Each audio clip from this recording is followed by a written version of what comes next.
नमस्कार, मैं नवीन NY maths में आप सबका एक बार फिर से स्वागत करता हूँ। आज हमारा फंक्शन चैप्टर का लेक्चर नंबर 7 है। लास्ट लेक्चर में हमने स्टार्ट किया था कि हम रेंज को कैसे फाइंड आउट करते हैं और उसके दो मेथड्स हम लास्ट क्लास में कर चुके हैं। आज की कहानी उसी को कंटिन्यू करने में है, यानी कि हम आज दो और नए मेथड सीखने वाले हैं जिसमें हम रेंज को फाइंड आउट करेंगे। जो थर्ड मेथड है हमारे पास वो क्या है, रेंज ऑफ ट्रिग्नोमेट्रिक फंक्शंस। कि ट्रिग्नोमेट्रिक फंक्शंस की रेंज को यूज़ करके हम अपने फंक्शंस की रेंज को कैसे फाइंड आउट करेंगे।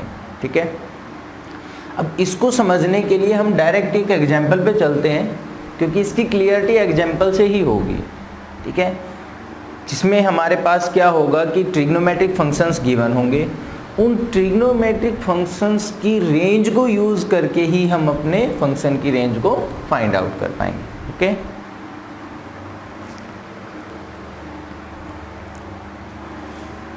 देखो क्वेश्चन क्या है हमारे पास, find the range of function. हमें एक फंक्शन गिवन है जो कि किस टाइप से है, sin square x minus 4 sin x plus 3। इस फंक्शन की हमें क्या निकालनी थी, रेंज। क्या निकालनी थी हमें, रेंज। मतलब कि f ऑफ x की वैल्यू क्या आएगी। ठीक है, अब जब भी इस टाइप का फंक्शन आएगा जिसमें रेंज ट्रिग्नोमेट्रिक फंक्शन गिवन होंगे, रेंज निकालनी है, ट्रिग्नोमेट्रिक फंक्शन गिवन है, तो एक चीज़ को ध्यान रखना कि जब तक मैंने ट्रिग्नोमेट्रिक फंक्शन की रेंज को यूज़ नहीं किया होगा मेरा आंसर नहीं आने वाला। ठीक है, अब इसको सोचेंगे कैसे।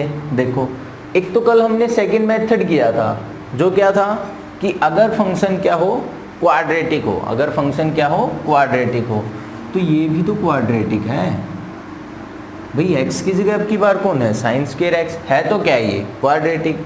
और क्वाड्रेटिक के लिए हमने कैसे किया था, अब उसको करने के लिए एक बार इसको अच्छी सी फॉर्म में राइट कर लेते ताकि हमें ये लगे कि ये क्या है, क्वाड्रेटिक है। तो मैं क्या कर लेता हूँ, sin x को एक मिनट के लिए t मान लेता हूँ।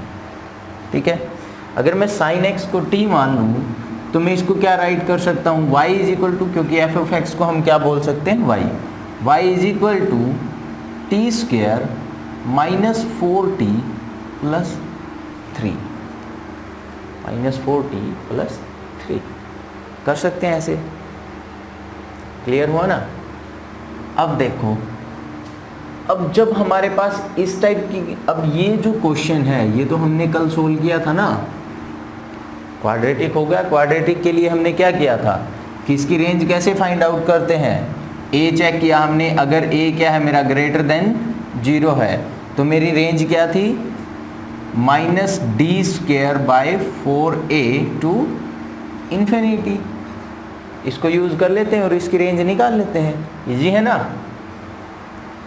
नहीं है, अगर ऐसा कर दिया तो क्वेश्चन गलत हो जाएगा।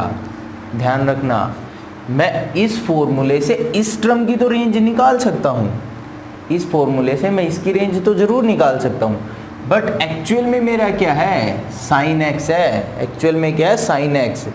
तो जब तक मैं क्वेश्चन के अंदर मेरे sin x की रेंज को यूज़ नहीं करूँगा मेरा आंसर सही नहीं होने वाला। ठीक है, तो जब भी ट्रिग्नोमेट्रिक फंक्शन आएगा हम कैसे डील करेंगे इसको, कि जो हमें ये कन्वर्ट करने के बाद जो रह गया इसको हम क्या करेंगे, होल स्क्वायर में कन्वर्ट करने की ट्राई करेंगे। किसमें, होल स्क्वायर में। तो अगर मैं यहाँ पे इसको होल स्क्वायर में कन्वर्ट करने की सोचूं तो यहाँ पे क्या है, 4 है, यहाँ पे t है, मतलब कहीं ना कहीं एडिशन में मेरे पास एक 4 आया था जिसकी हेल्प से यहाँ पे 2 बना होगा। ठीक है, यानी t माइनस 2 का अगर मैं स्क्वायर करूं तो चेक करना क्या आएगा भाई, टी स्क्वायर माइनस 2ab करेंगे तो क्या आ जाएगा, 4t। प्लस में क्या आएगा, b का स्क्वायर क्या आना था, 4, जबकि यहाँ पे क्या है 3। तो मैंने क्या किया, एक +1 ऐड कर दिया और एक सब्ट्रैक्ट कर दिया। ऐड वाला तो इसमें काउंट हो गया, यानी इतनी टर्म का तो मैंने क्या बना दिया, होल स्क्वायर बना दिया। और माइनस का 1 मैं एज इट इज रख लेता हूँ, माइनस का 1 क्या रख लेता हूँ मैं, एज इट इज। क्लियर हुआ। अब इतना करने के बाद एक बार t को वापस पुट कर लो। t मेरा क्या था, sin x, क्या था, sin x -2 इसका होल स्क्वायर माइनस 1। क्लियर। अब जो इसकी मैक्सिमम मिनिमम वैल्यूज़ होंगी वो किस पे डिपेंड करने वाली हैं? कहीं ना कहीं मेरे साइन पे ही डिपेंड करने वाली हैं। ठीक है। अगर मैं यहाँ से देखूँ, देखो अगर इस ब्रैकेट की मिनिमम वैल्यू अगर मेरे पास आती है, अगर मैं इसकी मिनिमम, क्योंकि ये तो क्या है कांस्टेंट फंक्शन है, डिपेंड किस पे करेगा? इस पे करेगा, मतलब इस पूरी टर्म में साइन की मिनिमम वैल्यू क्या होगी? अगर मैं साइन एक्स की बात करता हूँ तो ट्रिग्नोमेट्री कुछ हद तक हमने की है ना, कि भाई साइन एक्स जो है, साइन एक्स की रेंज क्या होती है? -1 to 1। क्या होती है? -1 to 1। अगर मैं इसकी मिनिमम वैल्यू को यूज़ करता हूँ, यानी -1 अगर मैं यहाँ पे यूज़ करता हूँ तो ये क्या हो जाएगा ब्रैकेट के अंदर? -3।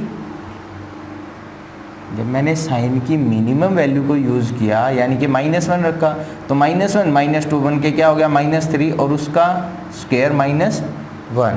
अगर इसको सोल्व करेंगे तो क्या आएगा? 9 -1 यानी 8 आ गया। ठीक है, क्लियर हुआ। अगर मैं इसकी क्या यूज़ करता हूँ, ये तो क्या हो गई थी मेरी साइन की मिनिमम वैल्यू। अब मैं क्या यूज़ कर लेता हूँ? साइन की मैक्सिमम वैल्यू को। क्या यूज़ कर लेता हूँ? साइन की मैक्सिमम वैल्यू को। अगर मैं साइन की मैक्सिमम वैल्यू यूज़ करता हूँ तो साइन की मैक्सिमम वैल्यू कितनी है? 1 है। साइन की मैक्सिमम वैल्यू क्या है? 1। अगर मैं यहाँ पे 1 करता हूँ तो 1 - 2 करेंगे तो क्या आ जाएगा मेरे पास? -1 का स्क्वायर। क्या आ जाएगा? -1 का स्क्वायर, और साथ में क्या है? -1। साथ में क्या? -1। अगर इसको सोल्व करेंगे तो 1 का स्क्वायर 1 -1, डैट मीन्स क्या आ जाएगा? 0। क्या आ जाएगा? 0 आ जाएगा। यानी जो मेरे y की रेंज हुई, जो मेरा फंक्शन y है, उसकी रेंज क्या होगी? वो कहाँ से कहाँ तक लाई करने वाला है? 0 to 8। कहाँ तक लाई करने वाला है? 0 to 8 तक लाई करने वाला है। क्लियर हुआ। ये मेरे फंक्शन की क्या हो जाएगी? रेंज हो जाएगी। इस टाइप से हमें क्वेश्चन को सोल्व करना है। यानी जब हमारे पास ट्रिग्नोमेट्रिक फंक्शन होंगे तो ट्राई करो कि जो हमें फंक्शन गिवन है, जो भी फंक्शन गिवन है, उसको क्या करो? होल स्क्वायर में कन्वर्ट करने की ट्राई करो, या फिर मैं इसको किस फॉर्म में कन्वर्ट करने की ट्राई करूँगा? a cos of theta plus b sine of theta वाली टर्म में, क्योंकि सिर्फ इन दो टर्म्स पे ही मैं मोस्टली क्वेश्चंस को सोल्व कर सकता हूँ, क्योंकि इसकी रेंज निकालने का भी हमारे पास फॉर्मूला होता है, और होल स्क्वायर में कन्वर्ट करने के बाद तो फॉर्मूला बन ही जाता है। मैक्सिमम और मिनिमम वैल्यू को हम यूज़ कर लेते हैं। ठीक है, क्लियर हुआ। यानी जब मेरे पास ट्रिग्नोमेट्रिक फंक्शन आ गए तो उनकी रेंज को यूज़ किए बगैर मैं मेरे फंक्शन की रेंज को नहीं फाइंड आउट कर सकता। जैसे यहाँ पे हमने इसको कन्वर्ट किया तो यहाँ पे मैं डायरेक्ट क्वाड्रेटिक वाला फॉर्मूला अप्लाई नहीं कर सकता। ठीक है, नेक्स्ट क्वेश्चन ट्राई करें। देखिए क्वेश्चन क्या है हमारे पास? Range of F of X कोई फंक्शन है जो कि किस टाइप से गिवन है? Sine inverse bracket, sine inverse के अंदर जो थीटा है वो क्या गिवन है हमें? x² + 1 divided by x² + 2 is, वो रेंज क्या होगी? और ये हमें ऑप्शंस गिवन थे, और ये जो क्वेश्चन था ये PGT एस्टेट 2019 का क्वेश्चन था। अब देखो इसको या तो मैं ये कहूँ कि ये इन्वर्स ट्रिग्नोमेट्री चैप्टर का क्वेश्चन है, या अभी हम जैसे रेंज की बात कर रहे हैं तो इसको रेंज में भी इंक्लूड कर सकते हैं, भाई ये फंक्शन चैप्टर का क्वेश्चन है। ठीक है, तो मैं इसको यहीं पे आपको करवा रहा हूँ। आई होप कि आपको थोड़ा सा तो इन्फॉर्मेशन होगा, नहीं होगा तो एक बार के लिए थोड़ा सा इसको समझ लेंगे, लेकिन जो हमारे टॉपिक से रिलेटेड है मैं उस पर फोकस करना चाह रहा था। ठीक है, देखो अब अगर इसकी रेंज हमें फाइंड आउट करनी है, हमारे पास फंक्शन क्या है? से y = sine inverse x² + 1 divided by x² + 2, यही है। क्लियर। अब इसको तो 1 मिनट के लिए ड्रॉप करो कि ये है ही नहीं, समझो है कि ये है ही नहीं। पहले इसकी तो रेंज हम चेक कर लें कि ये क्या वैल्यू है। जब इसकी रेंज आएगी तभी मैं इस पे बात कर पाऊंगा ना। जैसे हम कई बार ये बात कर रहे थे ना, इस टाइप से कोई फंक्शन आ गया उसके अंदर से हम डील करते थे। पहले हम इसको देखेंगे, यानी एक चीज़ को देख लेते हैं, पहले हम अंदर वाली टर्म को देखेंगे कि ये क्या चीज़ है, और इस टाइप का क्वेश्चन लास्ट क्लास में हमने किया था। इसको किस टाइप से डील किया था कि साइन इनवर्स, देखो क्योंकि रेशियो क्या है भाई, सॉरी रेशियो क्या है, डिग्री क्या है, दोनों की सेम है तो मैं इनको क्या कर सकता हूँ, डिवाइड। अब डिवाइड करने के लिए मुझे क्लियर दिखाई दे रहा है कि ऊपर अगर 2 हो जाए तो ये कहीं ना कहीं कैंसिल हो जाएंगे, ठीक है। तो मैं क्या कर देता हूँ, एक 1 को ऐड कर देता हूँ और एक 1 को सब्ट्रैक्ट कर देता हूँ, क्लियर। और पहले वाली जो टर्म है तीनों, यानी x² + 2 जो बन गया, इसके साथ में रख लेते हैं और एक बार -1 के साथ में, यानी क्या आ जाएगा मेरे पास, x² + 2 divided by x² + 2 -1 by x² + 2, clear. अगर इसको देखेंगे तो ये क्या हो जाएगा, कैंसल, x² + 2 x² + 2 कैंसिल, मतलब क्या रह गया हमारे पास, सिंपली 1, क्या रह गया, सिंपली 1, यानी sine inverse 1 - 1 by x² + 2, clear. अब इसके अंदर जब हमने चेक किया था, ये कांस्टेंट है, ये कांस्टेंट है, यानी कि कहीं ना कहीं वैल्यू जो वो इस पे डिपेंड होगी, क्लियर। इसकी मिनिमम होगी तो ये क्या बनाएगा, मैक्सिमम, ये क्या बना देगा, मैक्सिमम। ये मैक्सिमम होगा तो 1 इसको क्या बनाएगा, क्योंकि माइनस है तो क्या बनाएगा, इसको मिनिमम। अगर मैं इसकी मैक्सिमम की वैल्यू, इसकी मैक्सिमम वैल्यू को चेक करना चाहूँ तो इसकी मैक्सिमम क्या होगी भाई, x² है, x तो मैं कुछ भी ले सकता हूँ, ठीक है, यानी मैक्सिमम क्या हो गई, इन्फिनिटी, यानी 1/∞, क्लियर। भाई मैक्सिमम में इन्फिनिटी को यूज़ नहीं कर सकता, लेकिन इतनी बड़ी मैं इसको यूज़ कर सकता हूँ कि ये क्या हो जाए, मेरा ऑलमोस्ट इन्फिनिटी हो जाए। ये ऑलमोस्ट इन्फिनिटी होगा तो 1/∞, क्योंकि ध्यान रखना इन्फिनिटी पे कभी भी हम क्लोज ब्रैकेट यूज़ नहीं करते। तो ये जो टर्म होगी मैक्सिमम वैल्यू के लिए, ये क्या आएगी, नियरली 0, क्या आएगी, नियरली 0 आ जाएगी। यानी उस केस में मैं क्या कहूँगा कि साइन इनवर्स 1 - ये क्या होगा, एग्जैक्ट 0 नहीं होगा, बट से कि नियरली 0 हो जाएगा, कुछ ऐसा मान लेते हैं, ठीक है। क्या कहा मैंने कि इसके नीचे मैं एग्जैक्ट इन्फिनिटी नहीं बना सकता, क्योंकि मैं x की कोई ना कोई वैल्यू पुट करने वाला हूँ। जब इन्फिनिटी का मुझे नहीं पता तो वो मैं यूज़ नहीं करने वाला, ठीक है। यानी मैंने मैक्सिमम टू मैक्सिमम किया, उस केस में ये वैल्यू क्या होगी, मिनिमम टू मिनिमम। एग्जैक्ट 0 ये हो नहीं सकती, तो ये क्या हो जाएगी, नियरली 0 हो जाएगी। यानी 1 में से जब इसको सब्ट्रैक्ट करेंगे ऐसी वैल्यू को जो बिल्कुल नेग्लिजिबल है, तो इसमें जो चेंज आएगा वो भी क्या आएगा, बिल्कुल नेग्लिजिबल, ठीक है। यानी अब अगर मैं यहाँ से बात करूँ तो ये क्या होगा, साइन इनवर्स 1, लेकिन 1 में से कुछ ना कुछ तो कम है, 1 में से कुछ ना कुछ क्या है, कम है, क्लियर। अब अगर मैं बात करता हूँ आपसे कि साइन इनवर्स 1 की जो वैल्यू होती है वो क्या होती है, π/2।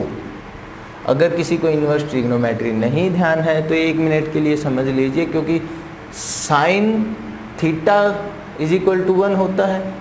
मैंने ये कहा कि साइन थीटा 1 है, तो थीटा की वैल्यू क्या होनी चाहिए, साइन थीटा कहाँ पे 1 होता है, आप कहेंगे कि सर π/2 पे 1 होता है, साइन थीटा π/2 = 1 होता है, ठीक है।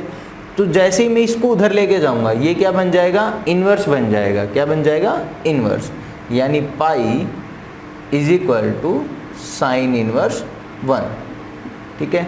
तो वहाँ से मैं इसकी वैल्यू को यूज़ करूँगा तो ये क्या आ जाएगी, नियरली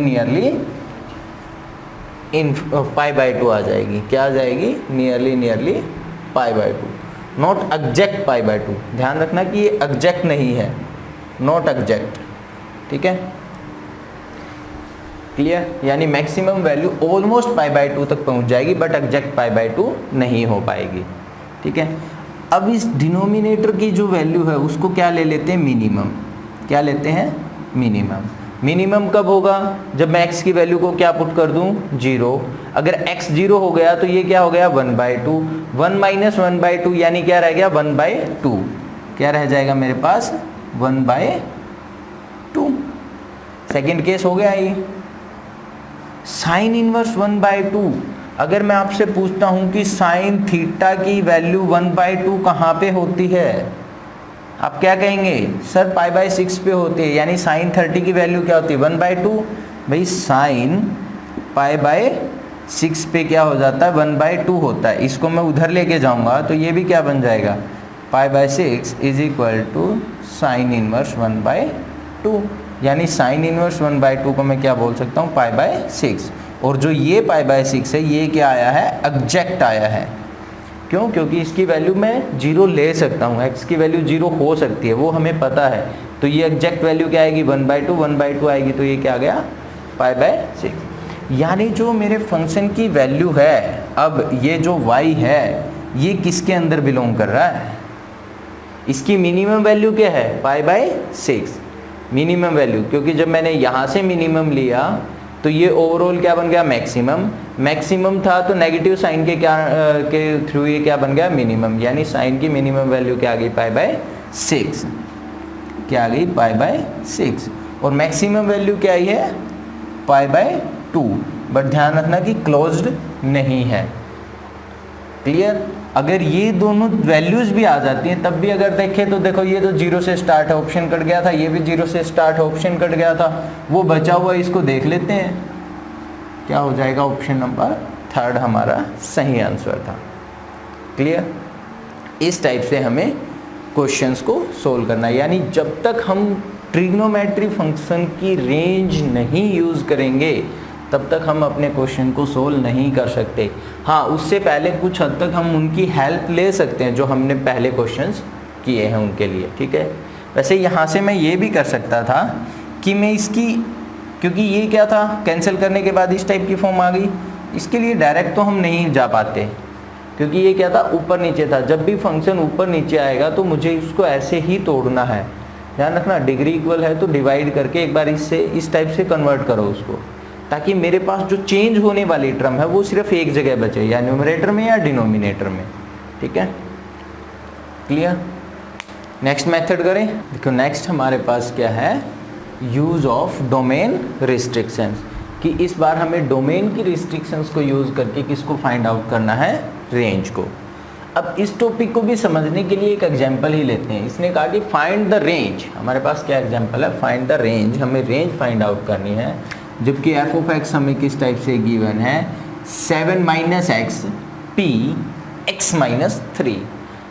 अब आई होप कि ये सभी को पता होगा, नहीं पता है तो जो p है वो किसको डिनोट कर रहा है, परमुटेशन को।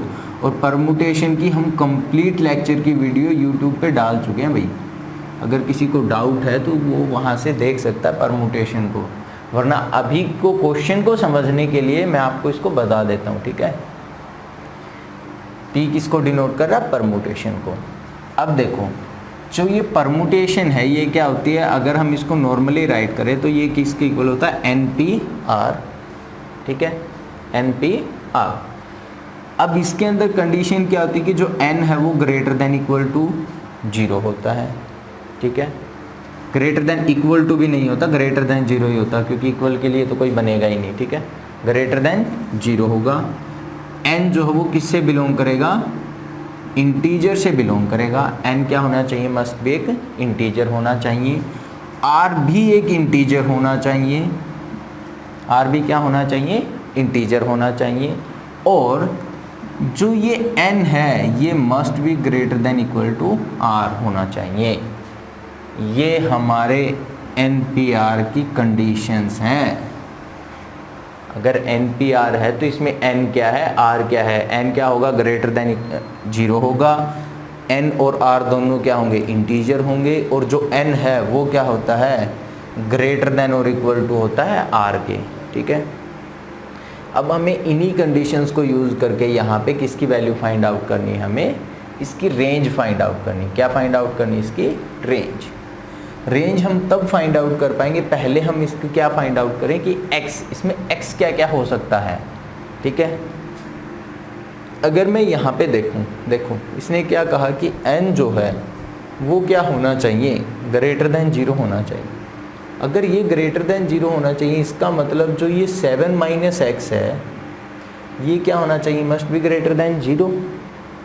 इट मीन्स जो x है मेरा वो क्या होना चाहिए, 7 से कहीं ना कहीं लेस होना चाहिए। क्लियर, फर्स्ट कंडीशन को यूज़ कर लिया। सेकंड कंडीशन हम इसको यूज़ कर लेते हैं कि जो n है वो greater than equal to r होना चाहिए। अगर n greater than equal to r होना चाहिए तो यहाँ से मैं क्या राइट कर सकता हूँ कि 7 minus x greater than equal to x minus 3, greater than equal to x minus 3। इसको हम इधर शिफ्ट कर देते हैं, इसको उधर लेके जाते हैं। 3 उधर जाने के बाद प्लस हो जाएगा, n के 7 के साथ प्लस करेंगे तो क्या हो गया 10। ये इधर आने के बाद क्या हो गया पॉजिटिव, मतलब 2x, क्या हो गया 2x। यानी यहाँ से क्या आ जाएगा मेरे पास कि जो x है वो क्या होना चाहिए भाई, x जो है वो क्या होना चाहिए लेस देन इक्वल टू 5 होना चाहिए। फर्स्ट कंडीशन ने कहा कि x जो है वो क्या होना चाहिए लेस देन 7 होना चाहिए। सेकंड कंडीशन ने कहा कि x जो है वो क्या होना चाहिए लेस देन 5 होना चाहिए। ठीक है, अब इसमें एक कंडीशन और रह गई, वो क्या होती है कि जो r है वो भी मस्ट होना चाहिए क्या ग्रेटर देन इक्वल टू 0। जो r है, ये जो r है ये 0 से तो बड़ा होना चाहिए बट 0 के इक्वल हो सकता है, मतलब एक नॉन नेगेटिव नंबर होना चाहिए। ये भी क्या होना चाहिए, एक नॉन नेगेटिव इंटीजर, नंबर नहीं कहेंगे इंटीजर कहेंगे, क्योंकि r क्या था एक इंटीजर था। अगर मैं इस वाली कंडीशन को भी यहाँ पे देखता हूँ तो r क्या होना चाहिए ग्रेटर देन इक्वल टू 0, यानी x माइनस 3 क्या होना चाहिए ग्रेटर देन इक्वल टू 0 होना चाहिए। ठीक है, अगर x जो है वो 3 ये होगा तो x क्या हो जाएगा, यहाँ से x क्या हो जाएगा ग्रेटर देन इक्वल टू 3 हो जाएगा। x क्या हो जाएगा greater than equal to 3। It means x कहाँ से कहाँ तक गया, इट मीन्स x जो वो कहाँ से कहाँ तक जा रहा है मेरा। x जो है वो क्या क्या पॉसिबिलिटीज़ लेके चल रहा है, x 3 हो सकता है, 3 से बड़ा होना चाहिए। ठीक है, इसने कहा था कि ये सारे इंटीजर होंगे। ये सारे इंटीजर कब होंगे, अगर मैं x को इंटीजर लूँगा तभी तो ये इंटीजर बनता चलेगा। अगर मैं मान लो कि x को 3.5 ले लेता हूँ तो 7 माइनस 3.5 करेंगे तो 3.5 आ गया, यानी कि जो n की कंडीशन थी वो तो क्या हो गई, रॉन्ग हो गई। ठीक है, यानी ये x जो है ये भी क्या होगा एक इंटीजर होता चलेगा, यानी 3 हो सकता है, 4 हो सकता है, 5 हो सकता है, यही पॉसिबिलिटीज़ होंगी। भाई x या तो 3 के इक्वल होगा या इससे ग्रेटर होगा। इसने कहा कि x जो है 5 के इक्वल होगा या 5 से लेस होगा। तो पॉसिबिलिटीज़ क्या क्या होंगी, 3, 4 और 5। क्या क्या पॉसिबिलिटीज़ होंगी, 3, 4 और 5। अगर मैं इसको क्वेश्चन में यूज़ कर लेता हूँ कि 3, 4 और 5 के लिए, तो यहाँ से हमारे पास f ऑफ x की क्या आ जाएंगी, वैल्यूज़ आ जाएंगी। ठीक है, x क्या आ गया हमारे पास 3, 4, 5 आ गया। अब देखो, अब अगर यहाँ से इसको चेक करना है मुझे तो फर्स्ट कंडीशन ले लेता हूँ मैं कि x जो है मेरा क्या है 3 है। अगर x 3 है तो ये टर्म क्या बन जाएगी, 7 माइनस 3 करेंगे 4p, यहाँ पे क्या बन जाएगा x माइनस 3 यानी 0, x माइनस 3 करेंगे क्या आ गया 0 आ गया। क्लियर। अगर इसकी बात करें नेक्स्ट के, अगर हम क्या ले लेते हैं इसको 4 ले लेते हैं तो क्या आ जाएगा 3p1, 3p1, क्योंकि जैसे ही मैंने x की जगह 4 किया 7 माइनस 4 क्या रह जाएगा 3, यहाँ पे 4 माइनस 3 करेंगे क्या आ जाएगा 1 आ जाएगा। नेक्स्ट में 5 करेंगे तो क्या आ जाएगा 2p2, क्या आ जाएगा 2p2 आ जाएगा। क्लियर। अब जो NPR है, अगर मेरे पास NPR है तो इसको ओपन करने का फॉर्मूला होता है n factorial divided by n minus r factorial. क्या होता है n factorial divided by n minus r factorial. अब प्रॉब्लम ये है कि फैक्टोरियल क्या होता है भाई, अगर इसको थोड़ा सा समझना है इस क्वेश्चन को तो एक बार जाकर परमुटेशन पीसी थ्योरी की मैंने कंप्लीट वीडियो डाल रखी, थोड़ा सा उसको वहाँ से भी देख लेना।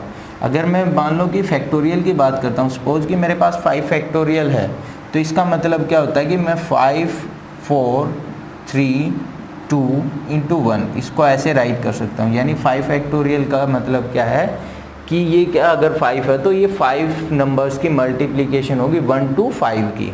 ठीक है, क्लियर। सेम ऐसे ही यहाँ पे इसने, अब अगर ये फॉर्मूला मैं यहाँ पे अप्लाई करता हूँ तो फर्स्ट टर्म क्या आएगी मेरे पास ऊपर क्या आएगा 4, नीचे क्या आ जाएगा 4 फैक्टोरियल। 4 फैक्टोरियल से फैक्टोरियल कैंसिल होगा, यानी अगर मैं इसको यूज़ कर लेता हूँ, देखो 4 फैक्टोरियल डिवाइडेड बाय 4 माइनस 0 करेंगे तो क्या आएगा फिर से 4 फैक्टोरियल। 4 फैक्टोरियल से 4 फैक्टोरियल कैंसिल, यानी इसकी वैल्यू तो क्या आ गई 1। अगर मैं इसको सोल्व करता हूँ तो इसकी वैल्यू क्या आएगी भाई 3 आ जाएगी डायरेक्ट। कैसे आई, ऊपर क्या आएगा 3 फैक्टोरियल, नीचे क्या आएगा 2 फैक्टोरियल।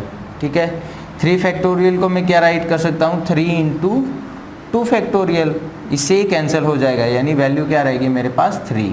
और अगर इसको सोल्व करेंगे तो इसकी भी वैल्यू क्या आएगी 1 आएगी।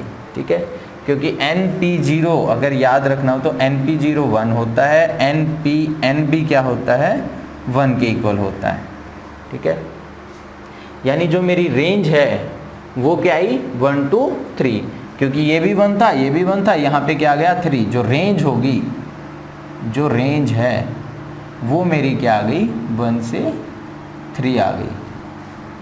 ठीक है, 1 से 3, 1 से 3 भी नहीं कहेंगे, रेंज क्या कहेंगे 1 और 3 आ गई। क्या कहेंगे 1 और 3, ये 2 नंबर मेरी रेंज होंगे, 1 से 3 नहीं होगा, क्योंकि इसमें वैल्यू एग्जैक्ट आ रही है, 1 आ रही है 3 आ रही है 1 आ रही है बस। ठीक है, तो रेंज क्या हो जाएगी 1 और 3 हो जाएगी। क्लियर, इस टाइप से हमें डोमेन की रिस्ट्रिक्शंस को यूज़ करके भी फंक्शन की रेंज को फाइंड आउट करना पड़ सकता है। ठीक है, एक क्वेश्चन और ट्राई कर लेते हैं ताकि इसमें और थोड़ी सी अच्छी क्लियरिटी बन जाए। ओके, देखो क्वेश्चन क्या हमारे पास, find the range of the function F of X. F of X कोई फंक्शन हमें गिवन है जो कि किस टाइप से है, log e क्या है 3 + 2x - x²। इस फंक्शन की हमें क्या निकालनी है, रेंज फाइंड आउट करनी। ये मेरे अकॉर्डिंग आज का मतलब रेंज का आज के लेक्चर का सबसे इम्पोर्टेंट क्वेश्चन है, और ये जो क्वेश्चन है मैं ये लेवल 3 को डेडिकेट करता हूँ कि ये लेवल 3 टाइप का क्वेश्चन है। ठीक है, यानी पीएचडी में आने वाला टाइप क्वेश्चन। ओके, अब देखो अभी हमने डिस्कस किया कि जो फंक्शन की रेंज है वो हमें डोमेन की रिस्ट्रिक्शंस को चेक करके भी करनी पड़ती है। ठीक है, डोमेन की रिस्ट्रिक्शंस पे भी वो क्या करती है, डिपेंड करती है। अब अगर यहाँ से हम देखें, 1 मिनट के लिए इसको छोड़ो, ये क्या है लोगैरिथमिक फंक्शन, और लोगैरिथमिक फंक्शन किसके लिए डिफाइन होता है हमेशा, पॉजिटिव वैल्यूज़ के लिए। इट मीन्स अगर मेरे पास यहाँ से वैल्यू आती है तो वो क्या आनी चाहिए, पॉजिटिव ही आनी चाहिए। मैं सिर्फ और सिर्फ पॉजिटिव वैल्यूज़ को ले सकता हूँ। अगर मैं इसकी रेंज को चेक कर, अब आ जाओ कि पॉजिटिव वैल्यूज़ को तो लेना है, ठीक है, एक बार इसकी और रेंज चेक कर लेते कि ये अगर फंक्शन है मेरे पास तो इसकी रेंज क्या आएगी, क्योंकि मुझे लोग के अंदर सिर्फ और सिर्फ पॉजिटिव वैल्यूज़ को रखना है। और वो पॉजिटिव वैल्यू कहाँ से कहाँ तक जाएंगी वो कौन बताएगा, वो ये वाला फंक्शन बताएगा, यानी 3 + 2x - x²। अब अगर यहाँ से देखें तो ये क्या है, a क्या आ गया <0 आ गया इसके अंदर a, क्योंकि x² का कोफिशिएंट क्या -1, यानी क्या आ गया <0। अगर ये <0 आ गया तो जो इसकी रेंज है उसको निकालने का फॉर्मूला क्या होता है हमारे पास, -∞ से -d/4a, d/4a। ठीक है, अब अगर यहाँ से चेक करें तो -∞ तो ठीक है, d की वैल्यू को चेक करें तो d की वैल्यू क्या आएगी b² मतलब 4 - 4ac करेंगे तो यहाँ से क्या आ जाएगा 12 और माइनस माइनस प्लस। ठीक है, ये क्या आ गई d की वैल्यू, डिवाइडेड बाय किससे डिवाइड करेंगे 4a से, 4a यानी -4 से डिवाइड करेंगे। ये पॉजिटिव कैंसिल, नेगेटिव नेगेटिव से कैंसिल हो जाएगा। ऊपर क्या बन गया 16, नीचे क्या है 4, कैंसिल करेंगे तो वैल्यू क्या आ गई 4 आ गई। यानी जो इसकी रेंज है वो कहाँ से कहाँ तक जा रही है, मेरी रेंज कहाँ से कहाँ तक जा रही है, -∞ to 4। क्लियर भाई, जो अंदर वाली टर्म है उसकी रेंज कहाँ तक जा रही है, -∞ to 4। लेकिन लोगैरिथमिक फंक्शन के लिए मुझे क्या चाहिए, मुझे सिर्फ और सिर्फ पॉजिटिव वैल्यूज चाहिए। तो मैं क्या यूज़ करने वाला हूँ कि जो इसकी रेंज होगी, अंदर वाली टर्म की जो रेंज मुझे यूज़ करनी है अपने फंक्शन में, वो क्या यूज़ करनी है, वो मैं क्या यूज़ करूँगा 0 to 4। क्या यूज़ करने वाला हूँ? 0 to 4, क्योंकि जो लोगैरिथमिक फंक्शन है वो किसके लिए डिफाइन है? हमेशा पॉजिटिव वैल्यूज़ के लिए। तो जो अंदर वाली टर्म थी उसकी मैंने क्या उठाई? सिर्फ और सिर्फ पॉजिटिव वैल्यू की। मैं तो सिर्फ इस रेंज में बात करूँगा, ठीक है। अब अगर इस रेंज में बात करते हैं, ठीक है, कि ये हमारे पास अगर इस लॉग के लिए देखें, लोगैरिथमिक फंक्शन के लिए, तो जो ये अंदर वाले फंक्शन की रेंज है ये किसका काम कर रही है? डोमेन का। किसके लिए कर रही है डोमेन का काम? इस लोगैरिथमिक फंक्शन के लिए, ठीक है। इसलिए कहा कि ये डोमेन रिस्ट्रिक्टेड क्वेश्चन है। ओके, अब अगर इसकी बात करें, ठीक है, ये तो हमारे पास आ गया कि ये क्या होगी? 0 to 4 होगी। लोगैरिथमिक फंक्शन बेस क्या गिवन है मुझे? ई की वैल्यू क्या होती है? 2 और 3 के बीच में लाई करती है। अगर ई की वैल्यू 2, 3 के बीच में लाई करती है तो यानी ये क्या हो गया? जो मेरा बेस था वो क्या हो गया? ग्रेटर देन 1 हो गया। ग्रेटर देन 1 हो गया तो हमने क्या कहा था कि जो लोगैरिथमिक फंक्शन है वो कैसा होगा? इंक्रीजिंग होगा। कैसा होगा? इंक्रीजिंग। इट मीन्स जो ये फंक्शन होगा अब ये क्या देगा? मिनिमम वैल्यू देगा। कहाँ पे? जब मैं इस रेंज से क्या लेता हूँ? मिनिमम वैल्यू को लेता हूँ, यानी 0 पे ये क्या करेगा? मिनिमम वैल्यू देगा। और मैक्सिमम वैल्यू कहाँ पर देगा? जब मैं इस रेंज की क्या ले लेता हूँ? मैक्सिमम वैल्यू, यानी 4 पिक करता हूँ, ठीक है। तो log ऑफ 0, अगर मैं log ऑफ 0 की बात करता हूँ, ये वैसे एग्जैक्ट 0 नहीं, ध्यान रखना कि 0 में थोड़ा सा प्लस है, क्योंकि एग्जैक्ट 0 पे हम वैल्यू नहीं फाइंड आउट कर सकते, ठीक है, क्लियर। और इधर क्या हो जाएगा? log e 4, ये मेरी क्या होगी? Maximum value. यहाँ पे क्या है? Minimum value. ये मेरी क्या हो जाएगी? कंप्लीट फंक्शन की रेंज हो जाएगी। थोड़ा सा और सिंप्लीफाई करते हैं तो log 0 क्या हो जाएगा? माइनस ऑफ इन्फिनिटी, ब्रैकेट क्या रहेगी? ओपन, ठीक है। इसको मैं क्या लिख सकता हूँ? 4 को मैं क्या लिख सकता हूँ? log e 2 का स्क्वायर, क्लियर। और फिर हमें पता है कि log की प्रॉपर्टी होती है क्या? कि जो यहाँ पर टर्म है उसका अगर कोई पावर है तो वो पावर आगे आ जाती है। तो मैं नेक्स्ट स्टेप में इस 2 को आगे शिफ्ट कर दूंगा, यानी यहाँ पे आ जाएगा मेरा, ठीक है। यानी मेरी जो रेंज है वो क्या बन जाएगी? माइनस इन्फिनिटी से 2 log ऑफ e और 2, ये मेरे फंक्शन की क्या होगी? रेंज हो जाएगी, क्लियर। ये था हमारे पास क्वेश्चन, और जो आज का मुझे सबसे अच्छा क्वेश्चन लगा। क्यों? क्योंकि हमें पहले इसको देखना है कि यहाँ से मैं log के लिए मैं डोमेन क्या पिक कर सकता हूँ, ठीक है। log के लिए मैं डोमेन क्या पिक कर सकता हूँ, क्लियर। आज के लिए इतना ही। कल का जो लेक्चर होगा वो फिर से डेडिकेट करते हैं कंप्लीटली किस पे?